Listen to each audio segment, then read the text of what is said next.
as we kick off 2020, Congress is set to return with a long list of fights that they'll have to balance against an impeachment trial. Fun. This just as members of GOP leadership predict the trial will be over by the State of the Union speech, and that is scheduled to take place in early February. Meanwhile, Republican Senator Susan Collins of Maine is criticizing the Senate Majority Leader and Democrats for weighing in on the trial. She said that lawmakers shouldn't be prejudging the evidence. Joining us for the latest on all of this and the 5 legislative battles looming in the Senate is reporter for The Hill, Jordain Carney. Great to have you, Jordan. Yeah, great to see you. So, start of the year, what should we be focused on right now on The Hill? Maybe you've heard the Senate's going to be doing an impeachment trial, in all likelihood, starting sometime this month. We left in December with leadership sort of at an impasse over what that would look like or how long it would be.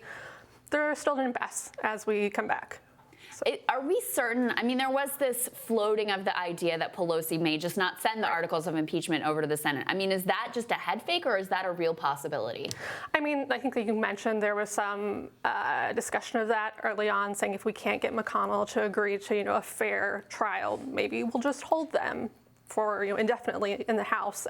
When you talk to lawmakers, they do expect that the articles will be sent over at some point. They still expect a trial will start in January. It's just a matter of when.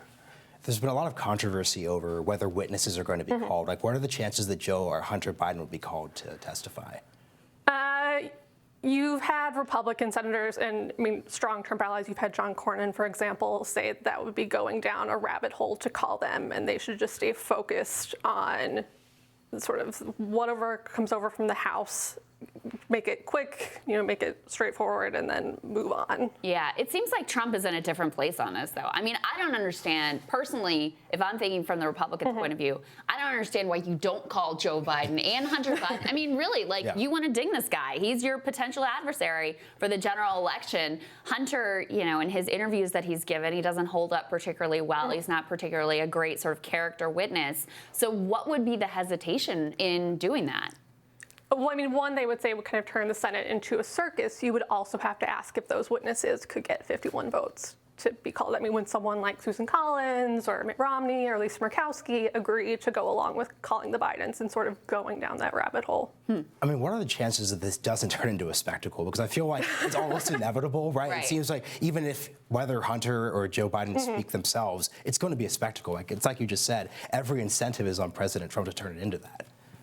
Yeah, no, I think, this is going to be the 3rd impeachment trial in the Senate. It's going to be closely watched and sort of a political animal, no matter who they call or even if they don't call anyone. But you do have a sense among Senate Republicans that we want to sort of do this and move on. We don't want to drag it out. So, Jordan, at the same time, you've got a number of other legislative fights that you've been writing about. You've got the trade deal, of course. You've also got a number of, I think you've got bipartisan interest, actually, in reforming some of the FISA court process. Talk a little bit about that piece specifically. Yeah, so you've got sort of 2 things going on the FISA level. You have 4 provisions in USA Freedom Act. It's the bill they passed in 2015 that replaced the Patriot Act that are going to expire in the middle of March. Interesting. Yeah. And then you have sort of a separate, but probably they get mashed together, component that Horowitz, the Inspector General for the Justice Department, came out and gave a pretty damning report on how the FBI handled the Carter Page FISA surveillance application process. You now have bipartisan interest on the Hill in reforming that in some way. Where that goes it's kind of early, but there is bipartisan interest, particularly on the Senate Judiciary Committee, of sort of reforming that. How are members of Congress thinking about the electoral calendar and the actual sort of legislative calendar here? So is there going to be a situation where the second people are more focused on what's happening in the rest of the country, you're going to have the ability to have some breathing room, or is it going to be the opposite?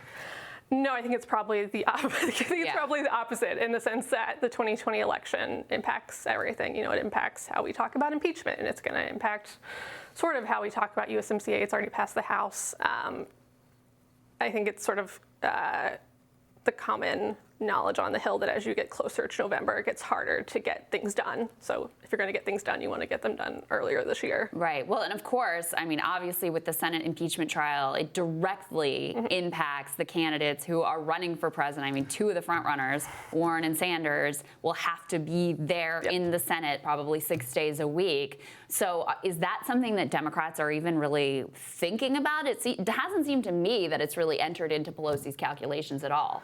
No, and I mean, when you talk to Schumer about this in particular, his message is you have to be here. I mean, that comes first. You have to be here for the impeachment trial. And you sort of, you can send surrogates to Iowa, New Hampshire, and you can try to get there on Sunday, if you want to go in for just like an out. But no, not really, I guess, playing into the calendar period. Yeah. Well, thank you so much for setting the stage for us for 2020 and all the fights that are coming ahead, Jordan. Great to have you. No, thanks for having me on. Thanks, Jordan. And we'll have more Rising for you after this.